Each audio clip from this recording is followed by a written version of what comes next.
After 80, your body doesn't just age, it changes the rules completely, and most people never see it coming. If you or someone you love is approaching this stage, what you're about to hear could protect your independence and your life. There is a moment that nobody warns you about, a quiet shift that happens somewhere around the age of 80, and it does not matter how strong you were in your 60s, it does not matter how active you were in your 70s, it does not matter how many marathons you ran, or how many push-ups you could do back in the day. When you cross that threshold into your 80s, your body starts playing by a completely different set of rules, and if you are not aware of what those rules are, they will catch you off guard in ways that can genuinely change the course of your remaining years. Now here is the thing that frustrates me the most as a doctor. Most people do not learn about these changes until they are already dealing with the consequences. They show up in my office confused, frustrated, sometimes even scared, and they say, "Doc, I was fine just a year ago. What happened to me?" And I have to sit down and explain that their body did exactly what it was always going to do. They just were not prepared for it. So today I am going to make sure that does not happen to you or to someone you love. Whether you are already in your 80s, approaching your 80s, or you have a parent or grandparent who is in that age range, what I am about to share with you could be some of the most important health information you ever hear. My name is Dr. Ethan Parker, and on this channel we talk about real health information that actually matters, especially for those of you in your senior years. So if you have not already, go ahead and hit that subscribe button and tap that notification bell, because I release content like this regularly, and I do not want you to miss a single video. Now let us get into this, because what I am about to tell you, nobody else is going to say it this directly.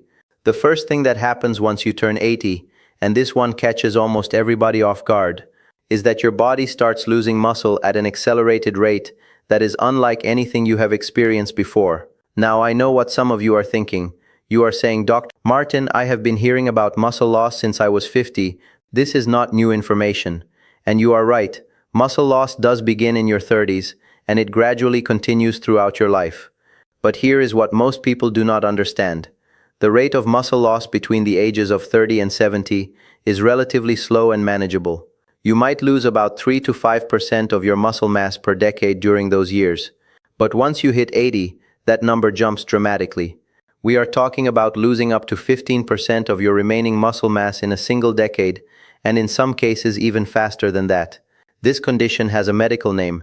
It is called sarcopenia, and after 80 it becomes one of the most dangerous threats to your independence, your mobility, and honestly your life. Let me tell you why this matters so much. Muscle is not just about looking strong or being able to lift heavy things. Your muscles are what keep you upright.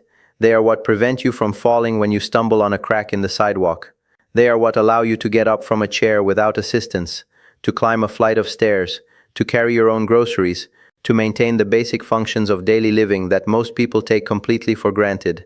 When your muscle mass drops below a certain threshold, and this is the part that terrifies me as a physician, your risk of falling increases exponentially, and a fall at 80 is not the same as a fall at 40. At 80, a fall can mean a broken hip, and a broken hip at that age has a mortality rate that would shock most people. Studies show that roughly 20 to 30% of elderly adults who suffer a hip fracture die within 1 year. Not from the fracture itself, but from the complications that follow. The immobility, the infections, the blood clots, the rapid decline in overall health that comes from being bedridden. So what can you do about this? And this is where I want to give you real practical advice, not just scare you. Resistance training does not stop being effective just because you are 80 years old. In fact, research has consistently shown that even people in their 80s and 90s can build muscle and increase their strength through appropriate resistance exercises. I am not talking about heavy deadlifts or bench pressing twice your body weight. I am talking about simple, safe, supervised strength training, chair squats, resistance band exercises, light dumbbell work, even body weight movements can make a tremendous difference. The key is consistency. You need to be doing some form of resistance exercise at least 2 to 3 times per week, and you need to be consuming adequate protein. Most seniors in their 80s are not eating enough protein, and that is fueling the muscle loss even further. Aim for at least 1 gram of protein per kilogram of your body weight every single day, and spread it across your meals rather than trying to get it all in one sitting. Your muscles need that steady supply of amino acids to maintain themselves and to repair after exercise. Now, the second thing that happens after 80, and this one is deeply personal for a lot of people, is that your brain begins to process information differently. I want to be very careful with how I explain this because there is a huge difference between normal age-related cognitive changes and dementia, and too many people confuse the two, which causes unnecessary panic. After 80, it is completely normal to experience what we call slower processing speed.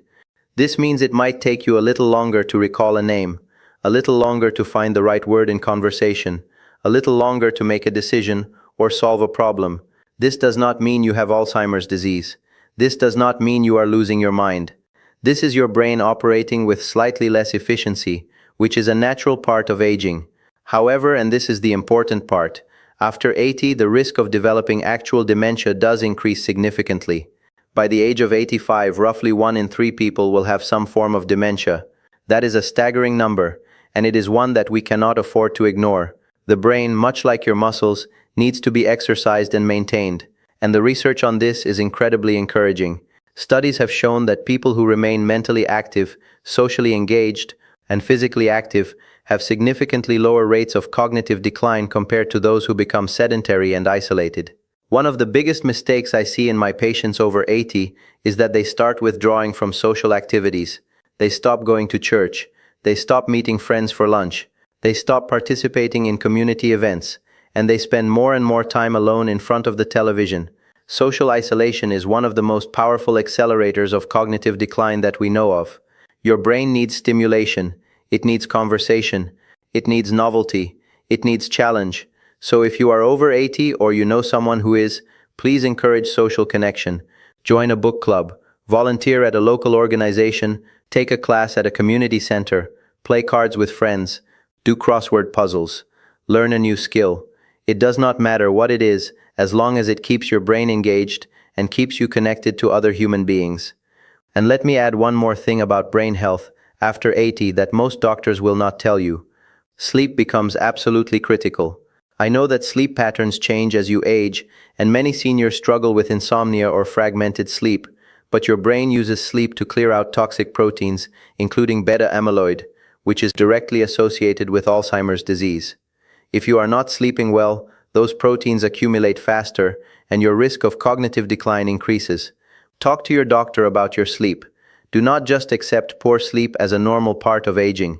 There are strategies and interventions that can help, and they could make a real difference in protecting your brain. The third thing that happens after 80, and this is one that a lot of people do not want to talk about, but we need to, is that your bones become significantly more fragile. Now, similar to muscle loss, bone density loss begins much earlier in life, particularly for women after menopause. But after 80, we reach a point where the bones have lost so much density that even minor impacts can cause fractures. This is osteoporosis at its most advanced stage, and it affects both men and women, although women are disproportionately impacted. Here is what makes this so dangerous. Your bones are not just getting thinner, they are also changing in structure. The internal architecture of your bones, the trabecular bone, which is the spongy inner network that gives bones their strength, becomes increasingly porous and weak. This means that a simple stumble, bumping into a piece of furniture, even a forceful sneeze in severe cases, can cause a compression fracture in your spine or a fracture in your wrist or hip. And once you have one fracture, your risk of having another fracture doubles or even triples. What can you do about this? First and foremost, get a bone density scan if you have not had one recently. Know where you stand. Second, make sure you are getting adequate calcium and vitamin D. Most adults over 80 need at least 1,200 milligrams of calcium per day, and at least 800 to 1,000 international units of vitamin D. Some people may need even more, especially if their blood levels of vitamin D are low. And trust me, most seniors have insufficient vitamin D levels. Your doctor can check this with a simple blood test. But beyond supplements, the single best thing you can do for your bones after 80 is weight-bearing exercise. Walking, standing exercises, gentle dancing, even just standing up and sitting down repeatedly, these activities put stress on your bones in a good way. Your bones respond to mechanical stress by reinforcing themselves by laying down new bone tissue. If you stop moving, if you become sedentary, your bones get the signal that they are not needed anymore, and they weaken even faster. So please keep moving. Every step you take is literally telling your bones to stay strong. The fourth thing that happens after 80 is something that I see devastating so many of my patients, and it is the decline in balance and coordination. This is related to muscle loss and bone loss, but it is also its own separate issue. After 80, the systems in your body that control balance start to deteriorate in ways that can be really frightening. Your inner ear, which houses your vestibular system, that is the system responsible for your sense of spatial orientation and balance, becomes less sensitive and less accurate. Your proprioception, which is your body's ability to sense where it is in space, also declines. And your vision, which plays a huge role in balance, often deteriorates further in your 80s due to cataracts, macular degeneration, or other age-related eye conditions. When you combine weaker muscles, more fragile bones, a less reliable vestibular system, declining proprioception, and worsening vision, you get a perfect storm for falls. And as I mentioned earlier, falls at this age can be catastrophic. The statistics on falls in adults over 80 are alarming. Roughly 1 in 3 adults over 65 falls each year. But after 80, that number climbs even higher, and the consequences become far more severe. So what do we do about this? Balance training. And I cannot emphasize this enough. Balance training should be a non-negotiable part of your daily routine if you are over 80. Simple exercises like standing on one foot while holding onto a chair, heel-to-toe walking along a straight line, Tai Chi yoga adapted for seniors. These activities train your brain and your body to maintain stability. And here is what is really encouraging. Balance can be improved at any age, even if you feel unsteady right now, even if you have already had a fall. You can regain significant balance ability through consistent training. I also want to mention something that often gets overlooked, and that is medication review. Many seniors over 80 are taking multiple medications, and some of those medications can cause dizziness, lightedness, or drowsiness, all of which increase fall risk. Blood pressure medications, sleep aids, certain antidepressants, antihistamines, even some pain medications can affect your balance. If you are over 80 and you feel unsteady, ask your doctor to review every medication you are taking and assess whether any of them could be contributing to your balance problems. Sometimes a simple adjustment in medication can make a dramatic difference. And please do not let pride get in the way of safety. If you need a cane, use a cane. If you need a walker, use a walker. If you need grab bars installed in your bathroom, get them installed today. Not next week, not next month, today. These are not signs of weakness. These are tools that keep you safe, keep you independent, and keep you alive. I have seen too many patients who refuse to use assistive devices because they felt it made them look old or frail, and then they suffered a devastating fall that took away their independence permanently. Do not let that be your story. Now, the fifth thing that happens after 80, and this might be the most important one of all, is that your immune system becomes significantly weaker. This is a process called immunosenescence, and it is one of the primary reasons why adults over 80 are so much more vulnerable to infections, illnesses, and even cancers. Your immune system has been fighting for you your entire life. It has been battling bacteria, viruses, fungi, and abnormal cells for decades. But after 80, it starts to wear down. Your body produces fewer new immune cells, the ones you have become less effective, and your inflammatory responses become dysregulated, meaning your body can overreact to some threats while underreacting to others. This is why a simple cold or flu that a younger person might shake off in a few days can land an 80-year-old in the hospital. This is why pneumonia is one of the leading causes of death in adults over 80. This is why urinary tract infections, which are relatively minor in younger adults, can cause confusion, delirium, and serious complications in elderly patients. Your immune system simply does not have the same firepower it once had. What can you do to support your immune system after 80? Several things. First, nutrition becomes even more critical. Your body needs adequate vitamins and minerals to maintain immune function. Vitamin C, vitamin D, zinc, and selenium are all important for immune health. Eating a varied diet rich in fruits, vegetables, lean proteins, and whole grains provides the building blocks your immune system needs. Unfortunately, many seniors over 80 have poor appetites or difficulty preparing meals, which leads to nutritional deficiencies that further weaken their immunity. Second, stay up to date on your vaccinations. I know there are a lot of opinions about vaccines out there, and I am not here to get into a political debate. I am here to tell you the medical reality. Vaccines like the annual flu shot, the pneumonia vaccine, and the shingles vaccine can be genuinely life-saving for adults over 80. Your immune system may not respond as robustly to vaccines as a younger person's would, but even a partial immune response is far better than no protection at all. Talk to your doctor about which vaccines are recommended for your age group and your specific health situation. Third, and this circles back to everything else I have been saying, stay physically active. Exercise has been shown to boost immune function even in elderly adults. Moderate physical activity increases the circulation of immune cells throughout your body, reduces chronic inflammation, and improves your overall resilience against infections. You do not need to run a marathon. A daily walk, some gentle stretching, light resistance exercises, these are enough to give your immune system meaningful support. And I want to bring up one more thing about the immune system after 80 that is really important. Chronic stress and loneliness directly suppress immune function. There is a growing body of research showing that socially isolated elderly adults have significantly weaker immune responses compared to those who maintain strong social connections. Loneliness is not just an emotional problem, it is a biological one. It raises cortisol levels, increases inflammation, and suppresses the activity of your natural killer cells, which are the immune cells responsible for detecting and destroying cancerous cells and virus-infected cells.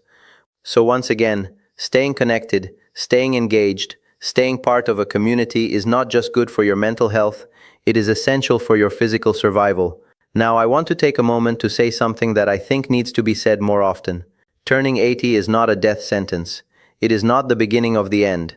I have patients in their 80s and even their 90s who are vibrant, active, sharp, and deeply engaged with life. They are not superhuman.